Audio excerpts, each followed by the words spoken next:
El ministerio Conéctate a Jesús y Seminario y Tutoría TISU presentan la serie Feliz para Siempre, sección vespertina, con el tema central: el conflicto de los siglos. Hoy vamos a comenzar con el tomo 1, historia de los profetas, de los patriarcas y profetas. Oremos. Dios nuestro y Señor Jesucristo, gracias le damos por permitirnos en esta hora abrir su palabra y estudiar el conflicto de los siglos, la serie completa. Oramos en el nombre de Jesús. Amén. Vamos a comenzar con el tomo 1, historia de los patriarcas y profetas.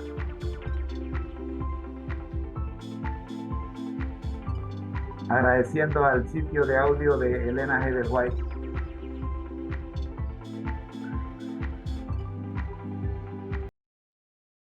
Pues se les había nombrado un gobernante absoluto, y todos ellos tenían que prestar obediencia a su autoridad. Tales fueron los sutiles engaños que por medio de las astucias de Lucifer cundían rápidamente por los atrios celestiales. No se había efectuado cambio alguno en la posición o en la autoridad de Cristo. La envidia de Lucifer, sus tergiversaciones y sus pretensiones de igualdad con Cristo habían hecho absolutamente necesaria una declaración categórica acerca de la verdadera posición que ocupaba el Hijo de Dios. Pero esta había sido la misma desde el principio. Sin embargo, las argucias de Lucifer confundieron a muchos ángeles.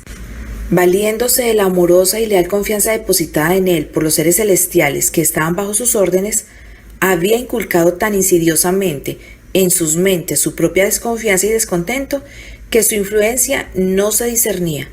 Lucifer había presentado con falsía los designios de Dios, interpretándolos torcida y erróneamente, a fin de producir disensión y descontento. Astutamente inducía a sus oyentes a que expresaran sus sentimientos. Luego, cuando así convenía a sus intereses, repetía esas declaraciones en prueba de que los ángeles no estaban del todo en armonía con el gobierno de Dios. Mientras aseveraba tener perfecta lealtad hacia Dios, insistía en que era necesario que se hiciesen cambios en el orden y las leyes del cielo para asegurar la estabilidad del gobierno divino. Así, mientras obraba por despertar oposición a la ley de Dios y por inculcar su propio descontento en la mente de los ángeles que estaban bajo sus órdenes, hacía alarde de querer eliminar el descontento y reconciliar a los ángeles desconformes con el orden del cielo. Mientras fomentaba secretamente el desacuerdo y la rebelión, con pericia consumada aparentaba que su único fin era promover la lealtad y preservar la armonía y la paz. El espíritu de descontento se había encendido y hacía su funesta obra. Aunque no había rebelión abierta, el desacuerdo aumentaba imperceptiblemente entre los ángeles. Algunos recibían favorablemente las insinuaciones de Lucifer contra el gobierno de Dios. Aunque previamente habían estado en perfecta armonía con el orden que Dios había establecido, estaban ahora descontentos y se sentían desdichados porque no podían penetrar los inescrutables designios de Dios. Les desagradaba la idea de exaltar a Cristo. Estaban listos para respaldar la demanda de Lucifer de que él tuviera igual autoridad que el Hijo de Dios. Pero los ángeles, que permanecieron leales y fieles, apoyaron la sabiduría y la justicia del decreto divino, y así trataron de reconciliar al descontento Lucifer con la voluntad de Dios. Cristo era el Hijo de Dios. Había sido uno con el Padre antes que los ángeles fueran creados. Siempre estuvo a la diestra del Padre. Su supremacía, tan llena de bendiciones para todos aquellos que estaban bajo su benigno dominio, no había sido hasta entonces disputada. La armonía que reinaba en el cielo nunca había sido interrumpida. ¿Por qué debía haber ahora discordia? Los ángeles leales podían ver solamente terribles consecuencias como resultado de esta disensión, y con fervientes súplicas aconsejaron a los descontentos a renunciar de su propósito y a mostrarse leales a Dios mediante la fidelidad a su gobierno. Con gran misericordia, según su divino carácter, Dios soportó por mucho tiempo a Lucifer. El espíritu de descontento y desafecto no se había conocido antes en el cielo. Era un elemento nuevo, extraño, misterioso e inexplicable. Lucifer mismo al principio no entendía la verdadera naturaleza de sus sentimientos. Durante algún tiempo había temido dar expresión a los pensamientos y a las imaginaciones de su mente. Sin embargo, no los desechó. No veía el alcance de su extravío. Para convencerlo de su error, se hizo cuanto esfuerzo podían sugerir la sabiduría y el amor infinitos. Se le probó que su desafecto no tenía razón de ser y se le hizo saber cuál sería el resultado si persistía en su rebeldía. Lucifer quedó convencido de que se hallaba en el error.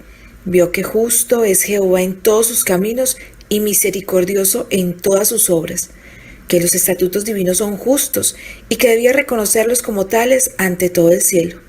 De haberlo hecho, podría haberse salvado a sí mismo y a muchos ángeles. Todavía no había desechado completamente la lealtad a Dios. Aunque había abandonado su puesto de querubín protector, si hubiera querido volver a Dios, reconociendo la sabiduría del Creador y conformándose con ocupar el lugar que se le asignó en el gran plan de Dios, habría sido restablecido en su puesto.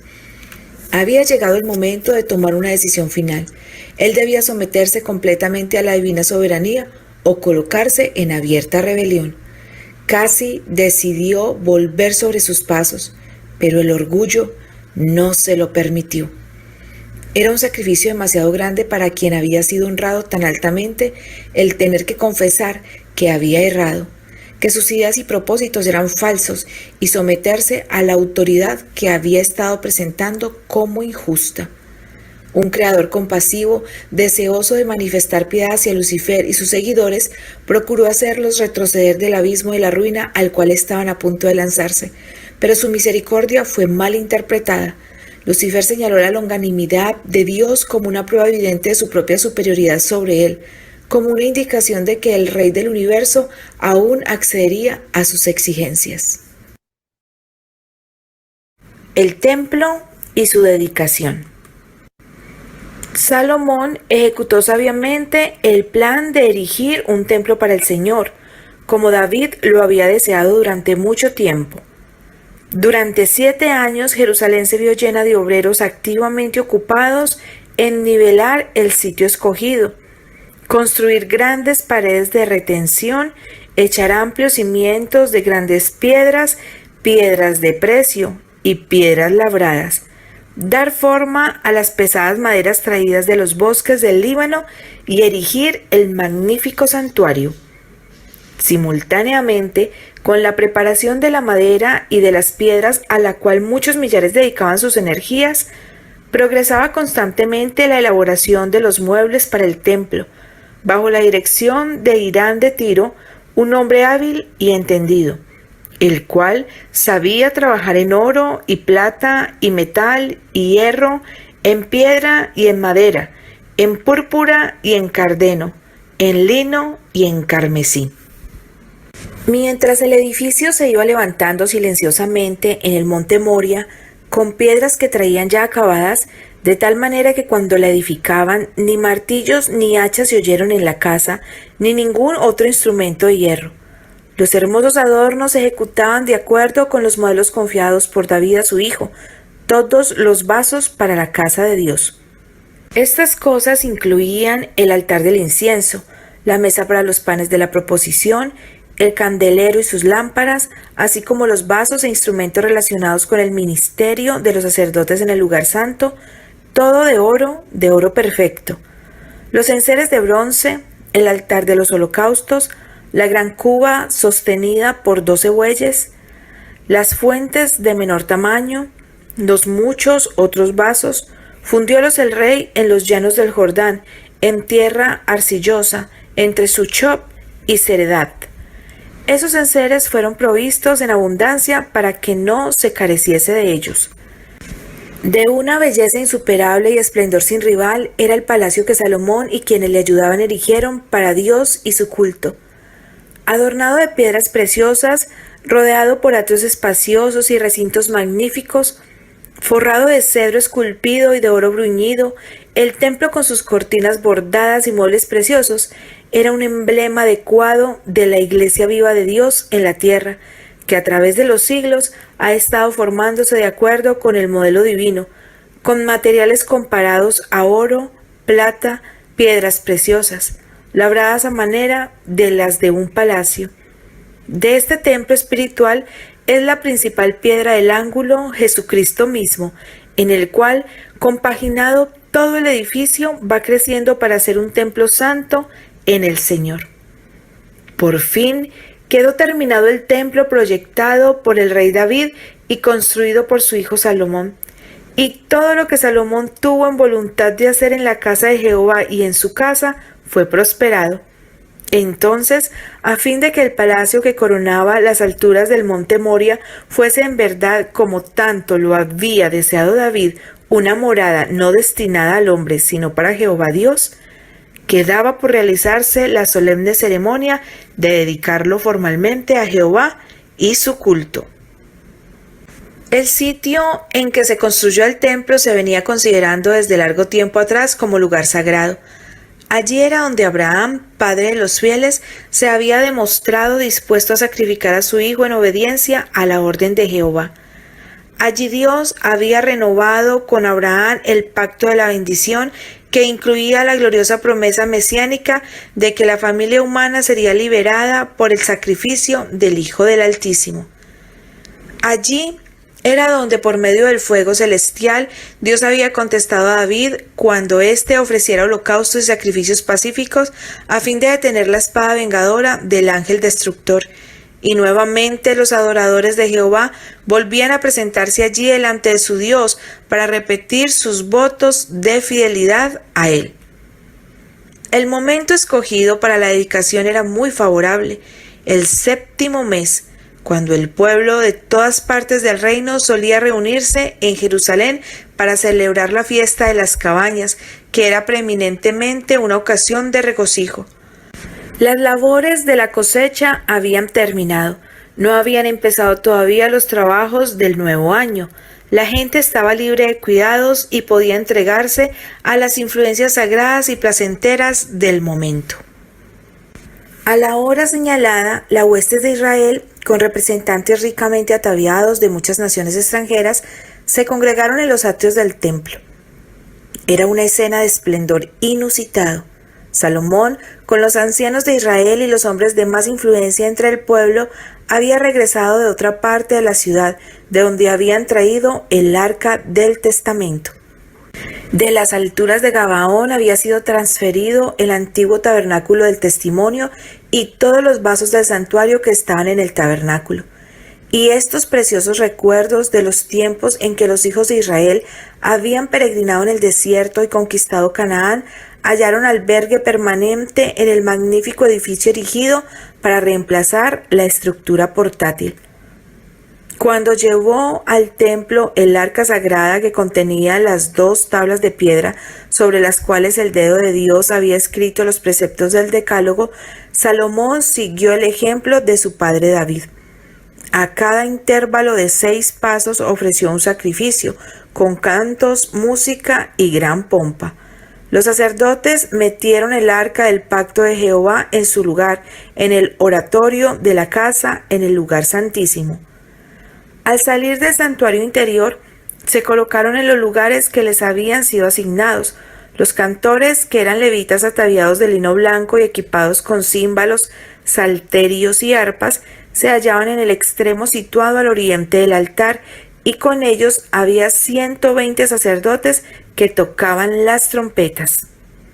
Sonaban pues las trompetas y cantaban con la voz todos a una, para alabar y confesar a Jehová. Y cuando alzaban la voz con trompetas y címbalos e instrumentos de música, cuando alababan a Jehová diciendo, porque es bueno, porque su misericordia es para siempre, la casa se llenó entonces de una nube, la casa de Jehová, y no podían los sacerdotes estar para ministrar por causa de la nube, porque la gloria de Jehová había henchido la casa de Dios. Comprendiendo el significado de esta nube, Salomón declaró: Jehová ha dicho que él habitaría en la oscuridad. Yo pues he edificado una casa de morada para ti y una habitación en que mores para siempre. Jehová reinó, temblarán los pueblos. Él está sentado sobre los querubines, conmoveráse la tierra. Jehová en Sión es grande y ensalzado sobre todos los pueblos. Alaben tu nombre grande y tremendo. Él es santo. Ensalzad a Jehová nuestro Dios y encorvaos al estrado de sus pies. Él es santo. En medio del atrio del templo se había erigido un púlpito de metal o plataforma de 5 codos de largo y 5 codos de ancho y de altura 3 codos. Sobre esta plataforma se hallaba Salomón, quien, con las manos alzadas, bendecía a la vasta multitud delante de él, y toda la congregación de Israel estaba en pie. Exclamó Salomón: Bendito sea Jehová Dios de Israel, el cual con su mano ha cumplido lo que habló por su boca a David mi padre, diciendo: A Jerusalén he elegido para que en ella esté mi nombre. Luego Salomón se arrodilló sobre la plataforma y a oídos de todo el pueblo elevó la oración dedicatoria, alzando las manos hacia el cielo. Mientras la congregación se postraba a tierra sobre sus rostros, el rey rogó: Jehová, Dios de Israel, no hay Dios semejante a ti en el cielo ni en la tierra, que guardas el pacto y la misericordia a tus siervos, que caminan delante de ti de todo su corazón. ¿Es verdad que Dios ha de habitar con el hombre en la tierra?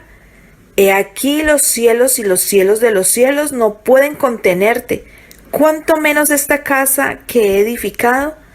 Mas tú mirarás a la oración de tu siervo y a su ruego, oh Jehová Dios mío, para oír el clamor y la oración con que tu siervo ora delante de ti. Que tus ojos estén abiertos sobre esta casa de día y de noche, sobre el lugar del cual dijiste, mi nombre estará allí. Que oigas la oración con que tu siervo ora en este lugar. Asimismo, que oigas el ruego de tu siervo y de tu pueblo Israel, cuando en este lugar hicieren oración, que tú oirás desde los cielos, desde el lugar de tu morada, que oigas y perdones. Si tu pueblo Israel cayere delante de los enemigos por haber prevaricado contra ti, y se convirtieren y confesaren tu nombre y rogaren delante de ti en esta casa, tú oirás desde los cielos y perdonarás el pecado de tu pueblo Israel, y los volverás a la tierra que diste a ellos y a sus padres. Si los cielos se cerraren, que no haya lluvias por haber pecado contra ti, si oraren a ti en este lugar y confesaren tu nombre, y se convirtieren de sus pecados cuando los afligieres, tú los oirás en los cielos y perdonarás el pecado de tus siervos y de tu pueblo Israel, y les enseñarás el buen camino para que anden en él, y darás lluvia sobre tu tierra, la cual diste por heredad a tu pueblo. Y si hubiere hambre en la tierra, y si hubiere pestilencia, si hubiere tizoncillo o añublo, langosta o pulgón, o si los acercaren sus enemigos en la tierra de su domicilio, cualquiera plaga o enfermedad que sea, toda oración y todo ruego que hiciere cualquier hombre o todo tu pueblo Israel, cualquiera que conociere su llaga y su dolor en su corazón, si extendiere sus manos a esta casa, tú oirás desde los cielos, desde el lugar de tu habitación, y perdonarás y darás a cada uno conforme a sus caminos, habiendo conocido su corazón, para que te teman y anden en tus caminos todos los días que vivieren sobre la haz de la tierra que tú diste a nuestros padres.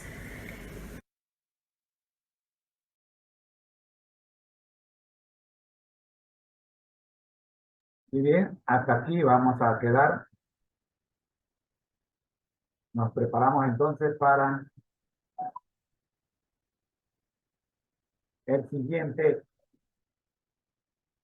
tomo, que es en esta serie el tomo número 3, el deseado de toda la gente.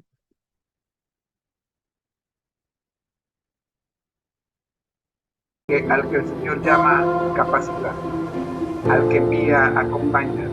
Siempre gozosos, conectados a Jesús a través de la Biblia, todos juntos rumbo al cielo.